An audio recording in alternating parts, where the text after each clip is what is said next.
ஆண்டவருடைய ஆவி என்மேல் உள்ளது, ஏனெனில் அவர் எனக்கு அருள் பொழிவு செய்துள்ளார். ஏழைகளுக்கு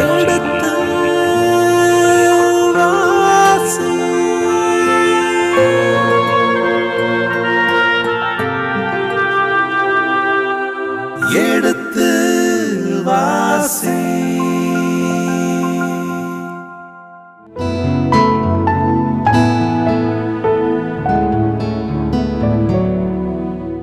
இனிய இதயங்களே, எடுத்து வாசி பருவம் 2 சாமுவேல் 2ஆம் புத்தகத்துடனான விவிலிய இறை வசனங்களுக்கு செவிமடுத்துக் கொண்டிருக்கின்றோம். கடந்த பகுதியின் தொடர்ச்சியை இன்று தொடங்குவோம். வாருங்கள், நிகழ்ச்சிகள் செல்வோம். உங்கள் சார்பாக தந்தையவர்களுக்கு வணக்கம் சொல்லி நிகழ்ச்சியை தொடங்குவோம். வணக்கம் தந்தையவர்களே.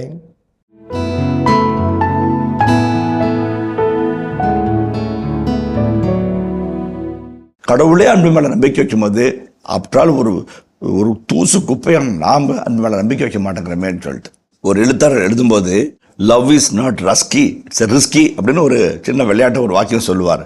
ரஸ்கினாக்க ரஸ்க்கு, வடிவேல் கூட சொல்லுவார், எனக்கு ரிஸ்க் எடுக்கிறது ரஸ்க்கு மாதிரிம்பார். இந்த ரஸ்க்குங்கிறது காஞ்சி போன ரொட்டி இல்லைங்களா, அதை டோஸ்ட்டில் வச்சு எடுத்தோம்னா லைட்டாக சீஸ் தடவி ஜாம் தடவி காஃபியில் தொட்டு சாப்பிட்டா சூப்பராக இருக்கும். அடுப்பத்தைக்கு தேவையில்லை, பால் பொங்க தேவையில்லை, அல்லது இட்டு சட்டியில் எடுத்து கழுவி ஒரு அடையில் மாவு ஊற்றி மூடி போட்டு வச்சுட்டு 10 நிமிஷம் வந்துச்சான்னு தொட்டு பார்த்து ஐயோ சுட்டுச்சேன்னு சொல்ல தேவையில்லை. ஒன்றுமே இல்லை, அப்படி பாக்கெட்டை ஓப்பன் பண்ணுறோம், தடவுறோம், காஃபி காய்ச்சுறோம், குடிச்சு போயிட்டே இருக்கிறோம். எந்த இதுவும் இல்லாமல் நோகாமல் நொங்கு சாப்பிட்ற வேலை தான் ரஸ்கி. அன்பு என்பது இப்படிப்பட்ட ஒரு நோகாமல் நொங்கு சாப்பிட்ற அல்லது பப்பாளியில் கரண்டி போட்டு சுரண்டி சாப்பிட்ற வேலை கிடையாது. அது தன்னையே உடைத்து மண்ணில் மடிந்து விளைச்சலாய் 30, 100, 60 பலன் தர வாழ்க்கை தான் அன்பினுடைய தன்மை. இது ரிஸ்க்கு என்ன ரிஸ்க்குன்னா, ஒத்த புள்ள தான் அவருடைய மகன், கொடுக்கறது எதுவுமே இல்லை. இன்னொரு பையனை தான் அவனையும் கொடுத்துருப்பார். ஒரே மகன், 2ஆம் அழகிய சூதனாகிய சர்வேஸ்வரன். அந்த ஒரு பிள்ளை தான் இருக்குது. என் மகனை அனுப்புனா நேசிப்பாங்களோ அப்படின்னு சொல்லிட்டு அனுப்பி வச்சார். நம்ம என்ன பண்ணோம், திராட்சை தோட்டக்காரங்க பிடிச்சி ஊருக்கு வெளியே வச்சு கல்லால் அடித்து கொன்று இவனை கொன்னா சொத்து நமக்கு வருன்ற ஒரு மோசக்கார மனுஷங்கள இருக்கிற மத்தியில் தன் மகன் அனுப்பினார். ரிஸ்க் எடுத்தார். Love is risky. நம்ம காட்டுற அன்புக்கு அன்பு தான் வரும்னு சொல்லவே முடியாது. நம்ம காட்டுற அன்புக்கு பலன் கிடைக்குன்னு சொல்லவே முடியாது. நம்ம அன்புக்கு பாராட்டு கிடைக்குன்னு சொல்லவே முடியாது. இருந்தாலும் போடுறோம், ரிஸ்க் எடுக்கிறோம். சாமி சொல்கிறாரு, நீங்கள் காட்டுற அன்புக்கு அது ரிஸ்காக இருக்கலாம், ஆனால் கட்டாயமாக காலத்தின் பேரில் நிறைவான பலன் கிடைக்குங்கிறார். Love is not rusky, the risky. அதை நம்ம எடுத்தோம்னா ஷேக்கியாக இருக்கிற வாழ்க்கை ராக்கியாக மாறும் அப்படின்னு இந்த கவிதை போகும். அதுதான் வாழ்க்கை. அந்த அன்பில் இருக்கிற ஒரு அப்படியே நிராதர பாணியாக இதுதான் நான் நம்மளை அப்படியே உடச்சி கொடுத்தோம் அப்படின்னம்னாக்க அதனுடைய பலனை நம்ம கட்டாயம் பார்ப்போம். மணல் மாறு இந்த வீடை பாறை மாதிரி மாற்றுவார். நம்மளுடைய அதிர்வாரத்தை ஆழப்படுத்துவார், அகலப்படுத்துவார், உறுதிப்படுத்துவார். விழவே மாட்டோம். ஒரு வேளை ஷேக்கியாக இருக்கிற பணத்தில், காசில், புகழில், ஆசையில், இச்சையில், உலகத்தில், சந்தோஷத்தில் நம்ம மூட்டை கட்டணும் அப்படின்னாக்க ஷேக்கி டெமாலிஷன் ஆகலாம். ஆனால் அன்புன்றது மேலே கட்டணம்னா ஷேக்கியாக இருக்கும், ஆனால் ராக்கியாக பார்த்துவார். ராயப்பருடைய தான் பண்ணார். அதுதான் இந்த வாழ்க்கையில் வர நிகழ்ச்சி தான் இந்த கவிதை, அவருடைய ராயப்பருடைய வாழ்க்கையுடைய கவிதை தான் உங்களுக்கு கதையாக சொல்லிட்டு இருக்கிறேன். ராயப்பர் ரஸ்கியாக இருக்குன்னு ஆசைப்பட்டார். ஆண்டவரே இதுக்கும் வேண்டான்னாரு. லூசு பயல செத்தாதாண்டா வாழ்க்கைன்னாரு. போப்பினாலே சாத்தேன்னாரு. ரஸ்கியாக நிற்காத, ரிஸ்கியாக வான்னாரு. வந்தார், தலைகளை அரைஞ்சு கொண்டுங்கன்னு சொல்லி நின்றார். எங்கள் தலைவர் மாதிரி சாக முடியாதுங்க, அவருக்கு வேற லெவலுங்க, எனக்கு அந்த தகுதியே இல்லை, தலைகளை அரைஞ்சு கொள்ளுங்கன்னாரு. அவர் அன்பு, அந்த அன்பில் இவருக்கு பங்கு கிடைக்கிது. ஷேக்கியாக இருக்க ஒரு ராக்கியாக மாறுறாரு இல்லைங்களா. மால்குசு காதை வெட்டுறாரு. இவங்க எல்லாம் ஓட்டு போட நானும் போக மாட்டேங்கிறாரு. கசா முசான்றாரு. கடைசியில் என்னானாரு, எவ்வளோ அழகாக பியூட்டிஃபுல்லாக ராக்கியாக மாறுறார். இந்த பாறை மேலே திருச்சி போய் கட்டுவேன்னு சொன்னதை அந்த வார்த்தை புரிஞ்சுக்கல. ஃபஸ்ட்டில் இப்படிலாம் இருக்குமான்னு நினச்சி பார்த்தவர் கடைசீட்டில் திருச்சபைக்காக தலைமைப்படுத்தல தன்னையே பழியாக தந்து ஒவ்வொரு நாளும் அந்த சாவல் கூவும்போது கண் விட்டு கதறி அழுது அந்த கண்ணீருடைய தடங்கள் தழும்புகளாக மாறி இயேசுக்கு சாட்சியாக வரைக்கக்கூடிய ஒரு அழகான சான்று வாழ்க்கைக்கு மாறி போகிறார். அன்புக்கு அவ்வளோ வல்லமை. இயேசு அவரை அன்பாலே வெல்லார், அன்பாலே ஜெயிச்சார் இல்லைங்களா. அவருடைய ஷேக்கியான வாழ்க்கையை ராக்கியாக மாற்றுறார். அவருடைய ரஸ்கான வாழ்க்கையை ரிஸ்காக மாற்றுறார். இந்த அன்புக்கு மட்டும் இந்த வல்லமை. இந்த அனுபவம் எல்லாருக்கும் உண்டுங்க. தாமி கொடுக்குற வாழ்க்கையில் எல்லாருக்கும் உண்டு. யூதாசு கூட அந்த அன்பை கொடுத்தார். அவனுக்கு படுபாவை புரிஞ்சுக்கல. அவன் இல்லைங்களா? அதான் இதுக்காக சொல்லணும்னா வாழ்வியல் பாடத்தில் நம்ம சொல்லக்கூடிய மிக முக்கியமான கருத்து வந்து இன்னைக்கு எது மேலேயும் நம்பிக்கை வைக்கிறோம், அன்பு மேலே வைக்கிறோம். பொல்லாத மனைவியா, துரோகம் செய்யக்கூடிய மனைவியா, பிரமாணிக்குள்ள மனைவியா, அவங்களுக்கு கூட அன்பு மேலே ஜெயிக்கலான்றார். ஜெயிக்கலாம். குடிகார கணவனா, பொறுப்பில்லாத கணவனா, அல்லது உறவுக்கு பிரமாணிக்கமில்ல கணவனா, ஜெயிக்கணும், அன்பால் ஜெயிக்கணும். ஒருவேளை நீங்கள் தண்டிச்சு அவமானப்படுத்தி திருத்திங்கன்னா வேற இடத்துல போட்டுக்கிட்டு போவோம். பள்ளிக்கு பள்ளியே திரும்பி வரும். அப்படி அடிச்சியா நீ உன திருப்பி அடிக்கிறேன்டி அப்படிம்பா. அன்புனாலும் வச்சுங்கன்னா சுற்றி வரும். அப்படி அதுதான் அன்புக்கு மட்டும்தான் அவ்வளோ வல்லமை. அதனால தான் பைபிள் ரொம்ப அழகாக சொல்லுது. பைபிளில் எவ்வளோ வசனங்கள் இருக்குது. இந்த அழகான வசனம் வந்து காலம் கடந்த ஒரு கவிதை. சாவை விட வலிமையானது அன்பு. இல்லைங்களா? நம்ம பசங்க அதை வந்து லவ்னு போட்டுக்கிறாங்க. இங்கிலீஷ் சொன்னால் ரொமான்டிக்காக இருக்குன்னு சொல்லிட்டு லவ் இஸ் ஸ்ட்ராங்கர் தேன் டெத்தும்னா அப்படிமா. எங்கள் பையன் நான் இருக்கிற பங்கில் கலை நிகழ்ச்சி நடத்தினோம். இப்போ பொடிச்சுக்க டான்ஸ் ஆடிச்சு, இளைஞர்கள் டான்ஸ் ஆடினாங்க. அப்புறம் வந்து மரின்ஸ்லாம் பாட்டு பாடிச்சு. இவன் பெஞ்சை தூக்கி போட்டான், தொடச்சான், ஓடுறான், ஓடியாதான். கோயில் பக்கம் வரல அவன். ஆனால் அன்றைக்கி வந்து உற்சாகம் ஓடுறான், ஓடியாரான், தொடக்கிறான். எங்கிறது அந்த பையன் வந்தான்னு யோசிச்சுக்கிட்டே இருக்கிறேன். சொன்னால் ஃபாதர் வந்து லாரியில் போயிட்டு இருக்கிறான். ஃபாதர் இது நேற்று 2 நாள் சனி ஞாயிறு லீவுக்கு வருவான் அப்படின்னு. கோயிலுக்கே வராத கேஸ், காலையில் பூசிக்க வராத கேஸ், சாயங்காலம் கலை நிகழ்ச்சியில் ஓடுறான், போட்டியா தொடக்கணும் பண்ணுறான். ஒரு டான்ஸ் முடிஞ்சவொன்னே கைத்தட்டுறான், ஜோராக கைத்தட்டுறான். அது ஒரு வளவலா குளவலா டான்ஸு, ஏகப்பட்ட சொதப்பல் இருக்குது. அவன் கைத்தட்டுறான், எல்லாரும் தட்டப்பட கைத்தட்டு இருக்கிறான். அப்படியே யோசிச்சு பார்த்துட்டான். பக்கத்தில் போய் என் பேர் என்னடா அப்படின்னு பேரை சொன்னான். என்ற இவ்வளோ உற்சாகம் அப்படின்னா எங்காலு ஃபாதர் அப்படின்றான். புரியுதுங்களா? கோயிலுக்கே வராத கேஸு, கோயில் பக்கம் தலைகாட்சி கேஸு, பிஞ்சை தொடங்குது, சாரத்துக்கு போய் போடுது, மேக்கப் லைட்டுக்கு ஹெல்ப் பண்ணுது. கையே தட்டாத ஒரு டான்ஸுக்கு ஓங்கி கை தட்டுறான். எதுக்கு? அந்த பாசம். இல்லைங்களா? அந்த பிள்ளை பார்க்கணும். அதுவே வந்து செய்யறதான் பார்க்கணும், இப்போ பாராட்டு தான் பார்க்கணும். அதுதான் அந்த அன்புனால கொண்டப்பட்ட வாழ்க்கை வந்து ஒரு மகிழ்ச்சியான வாழ்க்கை. அது வந்து ஒரு இனக்கவர்ச்சி இல்லை, அல்லது உடல் கவர்ச்சியில் ஆரம்பிக்கும். ஆனால் அது ஆழமா, நட்பா, பாசமா, நேசமா, உடன்படிக்கையாக மாறி போகும்போது வாழ்க்கை சக்கரை எளிதாக உருண்டு போகும். இல்லைங்களா? அதுதான் அந்த தாவீது அந்த அடிப்படையான ஒரு கருத்தை அந்த கட்டுன்பாங்க. அந்த கட்டில் அவளை டச் பண்ணுறாரு. ஒரு சின்ன ஒரு இறக்க செயலை காட்டி இதான் வாழ்க்கை அப்படின்றாரு. ரொம்ப அழகாக ராஜாவாக இருந்தார். மேலே உச்சாண்டுக்கு மேலே உட்காந்துருக்கிறார். ஆனாலும் ஊனமுற்ற ஒருத்தனை விளிம்பில் இருக்கிறவனை நேசிக்கிறார். இல்லைங்களா? அவர் இப்படின்னா போயிருப்பான். இல்லைங்களா? தட்டிடும் உடைந்த நாணல் புகையும் திரி தட்டி விட்டு போயிருக்கலாம். ஒரு மெசியானிக் குவாலிட்டியாக அந்த விளிம்புநிலை மனிதனுக்கு தன் நேசத்தையும் பாசத்தையும் கொடுத்து பயப்படாத, என் வீட்டில் உட்காந்து சாப்பிடு, உனக்கு உரியது உனக்கு தான், அது எந்த கும்பிடும் எடுக்க முடியாது. அழகாக சொல்கிறார். ஒரு தெய்வீக குணம், அந்த கருணையும் அன்பும் தெய்வீக குணம் தாவீது காட்டுறார். நம்ம வாழ்க்கையில் ஒன்று தாங்க. சாமி முன்னாடி போகும்போது எத்தனை பூசை பார்த்த, எத்தனை நவநாள் பார்த்த, எத்தனை ஜோமால சொன்னேன் அப்படிலாம் கேட்க மாட்டார். அன்பு செஞ்சியா, மன்னிச்சியா, ஏற்றுக்கிட்டியா, விட்டு கொடுத்தியா, ஏழைங்களுக்கு உதவுனியா, உள்ளவா, இல்லைன்னா கெட் அவுட் அப்படிம்பார். நம்ம பூசை எல்லாம் வேணாமா பாருங்கிறேன். நம்ம பூசை பார்க்கறது, பாசனம் செய்கிறது, ஞானசாரம் வாங்கிறது, சான்று வாழ்க்கை வாழ்றதுல எதுக்கு? இந்த அன்பு வாழ்க்கைக்கு தான். அந்த அன்பு வாழ்க்கை இந்த ஆணி வேரை பலப்படுத்துகிற சல்லி வேர்கள்லாம்.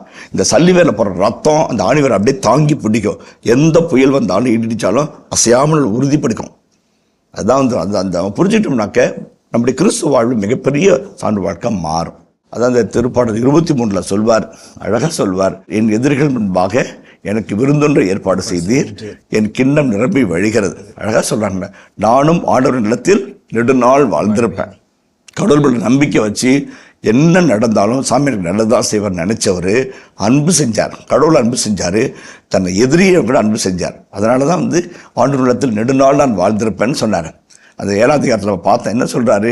நானும் என் குடும்பமும் என் வீட்டாரும் உன் திருமுன் எந்நாளும் இருக்குமாறு எங்களுக்கு அருள் கூர்ந்து ஆசை வழங்கன்னு சொன்னார். இல்லைங்களா? அந்த ஆசையை கடவுள் கொடுத்தும்போது எல்லாருக்கும் அந்த ஆசையை பகிர்ந்து கொடுக்குறார்.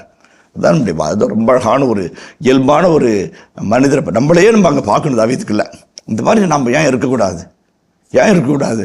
சொந்த ரத்தம் எச்சுப்பால் குடிச்ச வளர்ந்து தங்கச்சி போய் இப்படி போட்டு மிதிக்கிறோமே, இப்படி போய் சாடுறோமே, அந்த உறவே வேணும் நான் தூட்டு அதில் பெருமமாக பேசியிருக்கிறேன். வந்துடுவாள் வீட்டுக்கு, விட்டுருவோட வீட்டுக்குள்ள விடலை. அது வீராப்பா இல்லையே. அதுதான் தாவீது அழகாக வந்து நம்மளை வந்து பளிச்சுன்னு அடித்து நம்மளுக்கு கேள்வி கேட்குறேன், எதுங்க வாழ்க்கைன்னு சொல்லி கேட்குறேன். இரண்டாவதுங்க ரொம்ப முக்கியம், பைபிளில் வந்து நான் சொன்னேன் இந்த இணைச்சற்ற வரலாற்று நூட்களில் காணப்படுகிற தாவீதை வந்து இணைச்சற்ற வரலாற்று ஆசிரியர் வந்து உடன்படிக்கையின் மனிதராக, சட்டத்தின் மனிதராக காட்டிக்கிட்டே வரார். இல்லைங்களா? நம்ம ஒவ்வொரு காட்சியிலும் வந்து இப்போதைக்கு ஹெசட் என்கின்ற அந்த உன்னதமான அருள் கொடை, இறைவனுடைய கொடை, இரக்கமானத்தை, சட்டத்தின் நிறைவு வந்து அன்பு, அந்த அன்பினுடைய வெளிப்பாடு வந்து இரக்கம் சொல்லி வந்து 500 சொல்லுது. அந்த ஹெசனுடைய தலைவனாக தாவீதை காட்டினவர் இந்த இடத்துல மீண்டும் ஒரு முறை உடன்படிக்கை மனிதராக, சட்டங்களை மீறாதவராக, சட்டங்களை ஆழ்ந்த முறையில் பொருளுள்ள முறையில் அனுசரிக்கிற ஒரு தலைமகனாக காட்டுறார். சட்டம் என்ன சொல்லுது? ஏழைகளுக்கு அகல கரம் விரித்து கொடு அப்படிங்குது. விதவைகள் அனாதைகள் கைவிடப்படல் கொடுங்குது. இந்த இடத்துல இவர் விதவை கிடையாது, இவர் அனாதை கிடையாது, இவர் வந்து எளியவர் கிடையாது, அதுக்கும் கீழே மறக்கப்பட்ட, புறக்கணிக்கப்பட்ட, வெறுக்கப்பட்ட, அவமானத்துக்குரிய ஒரு மாற்றுத்திறனாளி. இல்லைங்களா?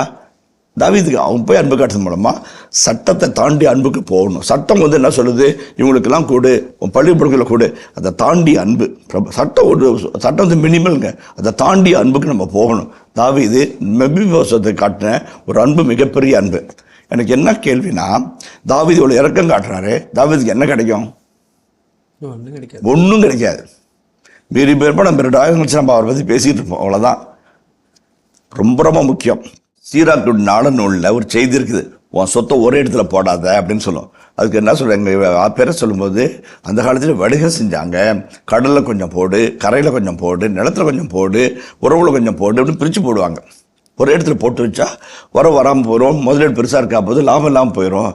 தண்ணியில் கொஞ்சம் போடு, தண்ணியில்னாக்க கடல் வாணிகம், தரையில்னாக்க நிலத்தில் உழுதல், இன்னும் கொஞ்சம் இதுக்கு பொருளீட்டு செய்கிறது. இந்த மாதிரி பல இடத்துல போட்டால் வருமானம் கிடைக்கும் அப்படின்னு சொல்லுவாங்க. இந்த இடத்துல தாவீது வந்து அழகாக வந்து தன்னுடைய நன்மைத்தனத்தை பல இடங்களில் போட்டு வைக்கிறார். அதில் என்னது ஃபிக்ஸட் பஸ்ஸில் போட்டது விளிம்புநிலை மனிதர்கள் பஸ்ஸில் போடுறார். ரொம்ப முக்கியம். விளிம்புநிலையில் போடுறவங்களுக்கு போடுறார். அதாவது நம்ம செய்கிற நன்மைத்தனத்தில் மிகப்பெரிய வட்டி நமக்கு எதுதான் கொண்டு வருதுங்களா? நமக்கு திருப்பி கொடுக்க முடியாதுன்னு ஒரு நிலவரவில் அவங்களுக்கு காட்டக்கூடிய அன்பு தான், அவங்களுக்கு காட்டக்கூடிய இரக்கம் தான், அவங்களுக்கு காட்டக்கூடிய ஈகை தான் நமக்கு மிகப்பெரிய பலரை திரும்பி வந்து சேர்க்கும். இந்த மாற்றுத்திறனாளியான அது பைபிள் அழகாக சொல்கிறாங்க, 2 கால்களும் ஊனமான, கால் ஊனமான கூட போடல, 2 கால்களும் ஊனமான சொல்லி நம்முடைய மனசை அப்படி கீறி பார்க்குறாரு ஆசிரியர். 2 கால்களும் ஊனமான 2 இடத்துல பயன்படுத்துகிறார். 2 கால்களும் ஊனமான, வாழ்க்கையை ஊனமாக்கி போன, மொழியும் இனமும் சமூக உறவுகளும் சமூக அந்தஸ்தும் ஊனமாகி போன ஒருவனுக்கு அவர் அன்பு காட்டுறாரு. அதன் வழியாக பட்டு போன அந்த மரத்தில் ஒரு அழகான ஒரு பசுமையை உருவாக்குறாரு. இல்லைங்களா? அப்போ தாவீதுக்கு வந்து என்ன கிடைக்கும்? எதுவும் கிடைக்காது. அந்த மெபிபோசத்தை பார்க்குறப்பெல்லாம் இந்த ராஜாடா நல்லா சாப்பிட்டு இருக்கிறேன், ஜலதுபோட வாழ்க்கை பட்டுக்கிட்டேன்னு ஒரு நன்றியோட வரும். அவ்வளோதான். அதுமாரி ஒன்றும் கிடையாது. நம் பிரதிபலன் வராத இடத்துல நம்ம அன்பு செய்யும்போது கடவுள் கொடுப்பார். ஒருவேளை நான் உங்களுக்கு 50 ரூபா மொய் வச்சா நீங்கள் எனக்கு 100 ரூபா மொய் வைப்பீங்க. நான் உங்களுக்கு வந்து ஒரு கடை வெட்டி சோறு போட்டேன்னா நீங்கள் கோழி இருக்கும்போது தான் கூப்பிடுவீங்க. இல்லைங்களா? பதிலுக்கு பதில் சமயம் தான் சொல்கிறேன். உங்களுக்கு அன்பு செய்பவருக்கு நீங்கள் அன்பு செய்தால் என்ன பெரிய காரியம் செஞ்சீங்க. இல்லைங்களா? உங்களை சபிப்பவருக்காக, உங்களை துன்புறுத்துவதற்காக அன்பு காட்டுங்கன்னு சொல்கிறாரு. அதுதாங்க இந்த இடத்துல வந்து எளியவர்களுக்கு, மிக எளியவர்களுக்கு, கடைநிலைய ஊழியருக்கு நம்ம காட்டுற அன்பு வந்து மிகப்பெரிய ஆசிரியர்கள் நம்ம கொண்டு வந்து சேர்க்கும். திருக்குர்ஆனில் ஒரு அழகான மொழிபெயர்ப்பு வார்த்தையை நான் படித்தேன். ஏழைக்கு நீங்கள் தானம் கொடுக்கும்போது சுற்றுப்புற சூழலுடைய கடுமையான வெப்பத்தையும் குளிரெல்லாம் மாற்றக்கூடிய தன்மை அந்த ஈகைக்கு உண்டு அப்படின்னு சொல்லி ஒரு வார்த்தை படித்தேன். அதாவது இந்த ஒட்டுமொத்த பிரபஞ்சத்தினுடைய கால சூழ்நிலையே தட்பவெப்பத்தையும் மாற்றக்கூடியது ஈகை குணம்னு சொல்லி சொல்கிறார். அது நிறைய அர்த்தங்கள் இருக்குது. நான் சொன்ன வார்த்தை கிளைமேட்டே மாறும், மனசுடைய கிளைமேட்டு, உறவுடைய கிளைமேட்டு, சமூகத்துடைய கிளைமேட்டு, பிரபஞ்சத்தினுடைய கிளைமேட்டு மாறும்னு அந்த வார்த்தை அழகாக சொல்லாமல் சொல்லுது. அந்த ஈகைக்கு அவ்வளோ ஒரு குணம் இருக்குது. நமக்கு திரும்பி நன்றின்னு சொல்ல முடியாது. நம்ம நன்றி காட்டுறோம் பாருங்கள், அதை விட மிகப்பெரிய ஒரு நல்ல செயல் இருக்க முடியாது. தாவீது செய்கிறார். விளிம்புநிலை மனிதருக்கு அக்கறையோடு அன்பு காட்டுகிறார். அதாவது ரொம்ப முக்கியமான ஒரு கருத்து, நல்ல கருத்தும் கூட. அது நமக்குள்ளே வரணும். நிறைய சமயத்தில் பார்த்துருக்குறேன். சில பேர் வந்து தங்கள் பிள்ளைங்களுக்கு பர்த்டே, ஃபீஸ்டே, தங்களுடைய திருமண நாளில் எத்தனையோ அனாதை இல்லங்களுக்கு போய் சாப்பாடு கொடுப்பாங்க. நிறைய பேர் காசை அனுப்பி சாப்பாடு போட்டுருங்க சார் அப்படிம்பாங்க. சில பேர் இலை பிள்ளைங்க ஏதாவது செய்யுங்க ஃபாதர் அப்படின்னு சொல்லி அனுப்புவாங்க. அதெல்லாம் வந்து ரொம்ப நல்ல குணம், ரொம்ப நல்ல குணம், அவ்வளோ நல்ல குணம். எனக்கு ஒரு நல்ல மனைவியும் ஒரு நல்ல குழந்தை கொடுத்து குடும்பம் ஆசிரிச்சார். இதில் எதுவுமே இல்லாத அந்த அவங்களுக்கெல்லாம் உதவி செய்யுங்க என்று அழகாக சொல்வார். நான் இந்த இடத்துல ஒரு நீதியின் குரலை சொல்ல விருப்பப்படுறேன். நமது சமூகத்தில் பணக்காரங்களுக்கு மேலே பணம் சேர்த்துட்டு போகிறாங்க. மாடிக்கு மேலே மாடி, அல்லது வீட்டுக்கு மேலே வீடு, கிரவுண்டுக்கு மேலே கிரவுண்டு. ஒரு காட்சியை டிவியில் பார்க்கும்போது எனக்கு நைட்டு சாப்பிடவே முடியல. பார்வையற்றவர்கள் வேலை வாய்ப்புக்காக பட்டதாரிகளாக இருந்தபோதும் கொடுக்கப்பட வேண்டிய தகுதியான பணியிடங்கள் நிரப்பாததுனால மெரினா பீச்சில் அந்த அண்ணா சாலையில் ஒருத்தர் மேலே ஒருத்தர் தோல் போட்டுக்கிட்டு உண்ணாவிரதம் நடந்து அப்படியே போயிட்டு இருக்கிறாங்க. 4 நாள் 5 நாளாக கத்திவிட தொடர்ந்து காமிக்கிறாங்க. மனசில் அப்படி ரத்தம் அடிக்கிற மாதிரி ஒரு காட்சி. பார்வையற்றவர்கள் படித்திருக்கிறார்கள், பட்டதாரிகள் இருக்கிறாங்க, அவர்களுக்கான வாய்ப்புரிமை முன்னுரிமை கொடுக்கப்பட வேண்டும். ஆனால் கொடுக்கப்படாதனால, யாருமே அவங்களுக்கு பேசாதனால, யாருமே அவங்களை கவனிக்காதனால, அவங்களே காப்பாற்றுறதுனால நெரிசலான அண்ணா சாலையில் ஆள் ஒன்று அலுமினிய குச்சியை ஓட்டிக்கிட்டு ஒருத்தர் மேலே ஒரு கையை வச்சு அழுதுகிட்டே போகிறத பார்க்கும்போது இந்த சமுதாயத்தினுடைய குருட்டுத்தனமான இறுக்கமான மனதை பார்த்து மனசுக்குள்ள அவ்வளோ வேதனையாக இருக்குது. எத்தனை பேருக்கு நம்ம நடத்த முடியும்? அந்த ஒரு பிரெயில் ஸ்கூல்லையோ அல்லது எல்லாரும் சேர்ந்து அடித்தாதாங்க கை தட்டல. ஒரு கை அடித்த முடியுங்களா? எல்லாருக்கும் இந்த கழிவிறக்கம் வரணும் இல்லைங்களா? நம்ம பிள்ளை 2 கண்ணோட பார்க்குது, இவங்களுக்கு 2 கண்ணும் இல்லையே, இவங்களை பார்க்குறது நம்ம கடமைன்னு உணரணுமா இல்லையா? அதாங்க வாழ்க்கை. நம்ம சாப்பிட்ற சாப்பாட்டில் உப்பு இருக்குன்னா வாழ்கிற வாழ்க்கையில் அன்பு இருக்கணும். 4 இட்லி சாப்பிட்றத உப்போட சாப்பிடணும்னு நினைக்கிறோம். நம்ம வாழ்க்கை அன்பில்லாத ஒரு வாழ்க்கை வாழணும்னாக்கால தேவையற்ற வாழ்க்கை, அது பயனற்ற வாழ்க்கைன்னு உணர்ந்து பார்க்கணும் இல்லைங்களா? உங்கள் கையில் 5000 ரூபாய் இருக்கட்டும், அதுக்கு என்னங்க மதிப்பு? ஒரு 50 ரூபாய்க்கு கொடுக்க மனசுலன்னா அந்த 5000 ரூபாயும் குப்பை சருகு காஞ்சி போனால் இலை. ஒரு 50 ரூபாய் கொடுத்து உதவுன்னு சொல்லி தாராளம் கொடுக்கும்போது அந்த 5000க்கு ஒரு மெருகு சேரும், அந்த 5000க்கு ஒரு அர்த்தம் வரும் இல்லைங்களா? விவேகானந்தர் சொல்கிறார், அழகான வார்த்தை சொல்கிறார், ஐயா உங்கள்கிட்ட 10,000 ரூபா தான், 1000 ரூபாய் ஏழைக்கு கொடுங்க ஐயா. 10,000 ரூபாய் சாமி ஒன்று கொடுத்துக்கிறாரு, ஏழைக்கு 1000 ரூபாய் கொடுங்க ஐயா. 1000 ரூபாய் இருக்குதா, 100 ரூபாய் கொடுங்க ஐயா. 2 இட்லியும் ஒரு காஃபியும் குடிச்சிட்டு போட்டோம் வீட்டுக்காரங்கெல்லாம் சேர்ந்து 100 ரூபா தான் இருக்குது, ஒரு 10 ரூபா கொடுங்க, டீ குடிக்கணும், 2 வடை வாங்கி சாப்பிட்டு போட்டோம் அப்படிம்பாரு. 100 ரூபா கூட இல்லையா, 10 ரூபா கூட இல்லையா? நின்று 4 வார்த்தைக்கனே நல்லாக்கிறேன்னு சொல்லு. அவசரமாக ஓடுற உலகத்தில் ஓடிக்கிட்டே இருக்காது. நின்று சாமி நல்லாக்கிறியா, சாப்பிட்டேன்னு வார்த்தை கேளு, அது போதும், அவன் சாப்பிட்ட மாதிரி உணர்வான்னு விவேகானந்தர் சொல்கிறார். உலகம் ஒட்டுமொத்த சமுதாயத்தை ஒற்றை வார்த்தை திரும்பி வைத்த அந்த மகான் சொல்றாரு. எல்லாரும் லேடிஸ் அண்ட் ஜென்டில்மேன் அப்படின்னு சொன்னாங்க, டியூக்ஸ் அண்ட் லார்ட்ஸ் அப்படின்னு சொல்லுவாங்க. இவர் தான் முறையை மைக்கு மட்டும் நின்று சகோதர சகோதரிகள்னு சொன்னார். சிகாகோ உரையில் அவர் ஆற்றிய உரையில் ஒட்டுமொத்த சமூகம் எந்திரிச்சுன்னு 10 நிமிஷம் கைத்தட்டதாக சரித்திரத்தை புரட்டி போட்ட ஒரு அழகான வார்த்தை சகோதர சகோதரிகளேன்னு அந்த ஒத்த வார்த்தையில் அந்த மிகப்பெரிய அந்த நிகழ்வையே மாற்றி காட்டினான். மகான் சொல்றாரு, நின்று 4 வார்த்தை சொல்லிட்டு பேசிட்டு போயா, என்ன பெரிய சாதிக்க போற அப்படின்னு கேட்குறாரு. எவ்வளோ அழகான வார்த்தை. அதான் அன்புக்கு மதிப்பு கொடுக்கணும், மனுஷனாக பார்க்கக்கூடிய ஒரு தன்மையை தாவீது அப்படியே பளிச்சுன்னு சொல்கிறேன். இதை விட பயங்கரம் சொல்லவே முடியாதுங்க.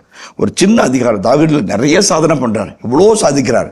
கோலியாத் ஒத்த கல்லை தட்டி தூக்குனவர் இந்த ஒத்த அன்பில் நம்ம ஒட்டுமொத்த இதயத்தையும் தட்டி தூக்குறார். மீபோசேத் அப்படிங்கல இதோ அடியேன்றாம பயந்து நடுங்கி 2 கால் இல்லாமல் தரையில் இழுத்துட்டு வந்தவன், சித்ருவமோ சாகடிச்சிருவாரோ என்னன்னு நினைக்கிறவன், நம்மளை என்னன்னு யாருன்னு தெரியுமா அவருக்கு அப்படின்னு நினச்சவன், இவர் வரதுக்கு முன்னாடி பேபி வசதுன்னு சொல்லக்கல, அன்பொழுது சொல்லக்கல, இதோ அடியேன்னு சொல்கிறான்.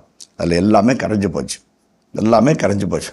டே உங்கள் அப்பன் உங்கள் தாத்தன் என்னை ஓட உரட்ட விட்டான்டா, அதெல்லாம் பேசலைங்க அவர்.